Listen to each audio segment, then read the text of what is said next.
उस व्यक्ति ने कि यार इस पत्थर की आखिर में कीमत है क्या, और ये पत्थर है क्या जरा, जो लोग कीमत पर कीमत ही बढ़ाए चले जा रहे हैं। और वो जो बुद्ध मिले थे उन्होंने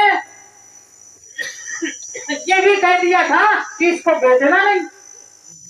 अब वो पत्थर को लेकर के उसी बुद्ध के पास में जाते हैं और कहते हैं, वो दुखी व्यक्ति बुद्ध से बोला, हे प्रभु, ये पत्थर की कीमत पूरी कोई दे ही नहीं पा रहा है, और वो जितनी कीमत लगाता वो कह रहा है इससे और भी ज्यादा है। तो बुद्ध ने पता क्या था, ये जो आप बैठे हुए हैं ये एक वो अनमोल हीरे का बोट है आपके पास में, वो आप लोग अनमोल रत्न हैं। आप लोग जिसको चाहेंगे उसको अपना राजा बना देंगे। बहुत बढ़िया।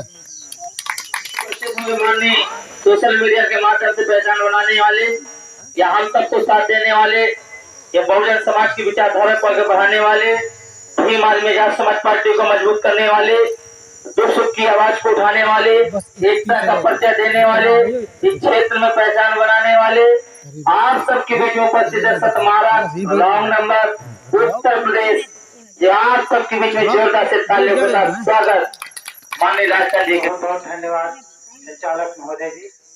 और सबसे पहले बोधिसत्व डॉक्टर भीमराव अंबेडकर और तथागत गौतम बुद्ध जी के चरणों में श्रद्धा सुमन अर्पित करते हुए मंच पर उपस्थित सभी विद्वान महान पुरुष, माताएं, बहनें, मातृशक्तियां, हम सभी को नमन करते हुए मैं आप लोगों से एक ये बात कहना चाहूंगा कि जैसे कि अभी हमारे वक्ताओं के द्वारा आप लोगों ने सुना कि हमें वोट करना है, और मैं भी कहता हूं कि वोट करना है, और आप लोगों के मन में भी चल रहा है कि मुझे किसी न किसी को वोट करना है। अब आप लोगों को अगर वोट की कीमत मालूम है तो इस पर विचार करके आप वोट करेंगे। आपको अपने वोट की कीमत पता है? नहीं पता। आप इस बात को समझिए कि आप लोगों के लिए समझना बहुत जरूरी है, क्योंकि कभी कभी व्यक्ति बहकावे में बहकता है। और जहां तक मेरी आवाज जा रही है, मैं सभी से ये कहना चाहूंगा कि थोड़ी बात मेरी ध्यान से सुन लीजिएगा। एक व्यक्ति रास्ते पर खड़ा हुआ था, एक छोटी सी कहानी है। एक व्यक्ति रास्ते पर खड़ा हुआ था, बड़ा मायूस था, रोज ऐसा रहा था। अब वहां से एक कोई संत निकलते हैं, बुद्ध निकलते हैं, तो उन्होंने पूछा, भैया आप इतना दुखी क्यों हैं? तो वो बोला कि मेरे ऊपर संकटों का बोझ है, मैं इतना परेशान हूँ, मैं इतना दुखी हूँ, लोग मुझे कोई अच्छा कहने वाला मिलता ही नहीं। जहाँ जाता हूँ लोग मेरा मान अपमान करते हैं, मेरी प्रतिष्ठा पर दाग लगाते हैं, मैं आखिर में करूँ तो क्या? अब वो खुद जो उनके पास में खड़े हुए थे, उन्होंने कहा तुम्हें तुम्हारी कीमत नहीं पता, आपको आपकी कीमत नहीं पता, इसलिए आप दुखी हो रहे हैं।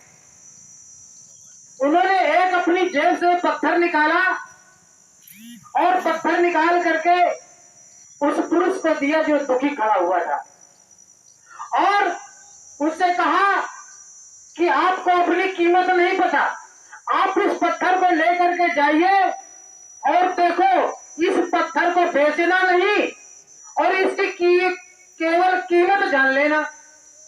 तो वो वहां से वो पत्थर लेकर के चलता है, एक आम का ठेला लगाए हुए था, आम वाले के पास में जाता है, कहता है भैया ये मेरे पास में एक पत्थर है, क्या आप इसको खरीद सकते हैं?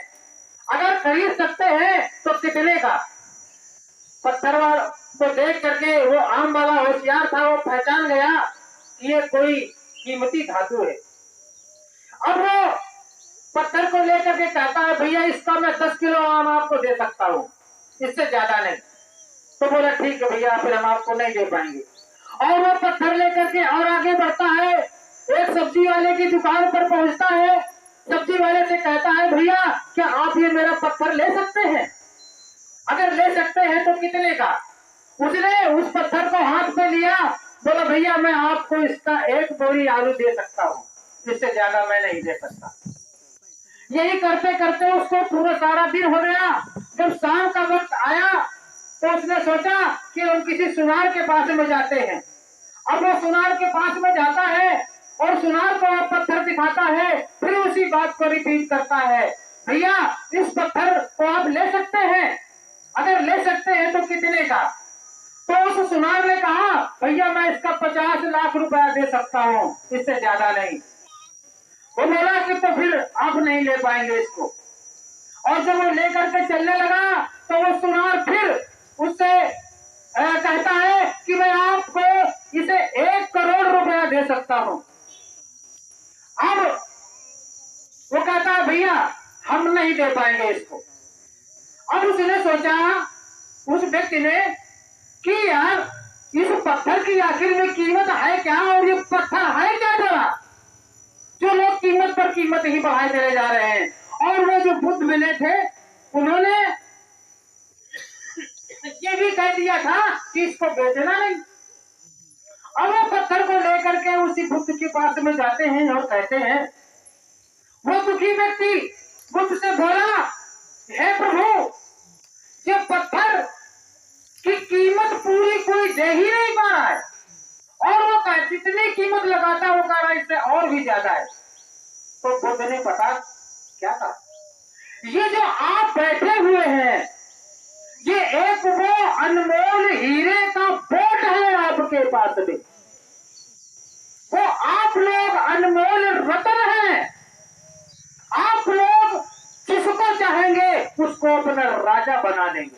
बहुत बढ़िया। आपके बोट की कीमत इतनी बड़ी कीमत है कि इसका कोई आकलन नहीं किया जा सकता, इसकी कोई कीमत की भरपाई नहीं कर सकता आपके एक बोट की। एक छोटी सी कहानी, आप लोगों को कुछ समझ में आया होगा हम उम्मीद करते हैं। एक मैं और आपको बात बताता हूँ कि अब आपको करना क्या है। ये उस्मानपुर के उस छोर से एक व्यक्ति दौड़ा, उस्मानपुर की उस छोर से एक व्यक्ति जब तेजी से दौड़ा तो पीछे से दूसरे ने देखा तो वो भी दौड़ने लगा। अब तीसरे ने देखा कि ये 3 दौड़ रहे हैं तो चौथा वो भी दौड़ने लगा। अब दौड़ते दौड़ते लोगों की बहुत बड़ी एक हुजूम बन गया, और यहाँ से जो देख रहा था उस आदमी के पीछे दौड़ रहा है। अब वो दौड़ते दौड़ते इधर को मुड़ा, और जब क्या कहते हैं मया का परवा, मया का परवा क्रॉस कर गया तो मया के परवा के लोगों ने देखा यार इतने सारे लोग दौड़ रहे हैं तो हम भी दौड़ते। अब मया का परवा और उस्मानपुर के लोग हजारों की भीड़ पीछे से दौड़ने लगी। अब जब हम वहां पहुंचे तो वहां में डॉक्टर साहब मिल गए, बोले ए भैया रुको रुको यार, तुम क्या दौड़ रहे हो, दौड़ने का कारण क्या है? बोले भैया हमने अरविंद जी को देखा था तो हम भी दौड़ने लगे। अब अरविंद जी बोले भैया आपने किसको देखा था? बोले मैं अरविंद जी को देखा था तो मैं दौड़ने लगा। अरे भाई हम किसी को देख ही तू ना, हम कोई भी काम करेंगे तो फेल हो जाएंगे। हमें दौड़ने से पहले ये विचार कर लेना चाहिए कि आखिर हम दौड़े तो क्यों, दौड़ने के पीछे कारण क्या है। आज हमारे घाटमपुर क्षेत्र में ही नहीं पूरे देश में हाहाकार मची। हमारा पूरा देश एक व्यक्ति पर, जिस पूरे देश का जो बहुजन समाज है वो किस पर नजर से कायल हुई है ये आप सबको पता है।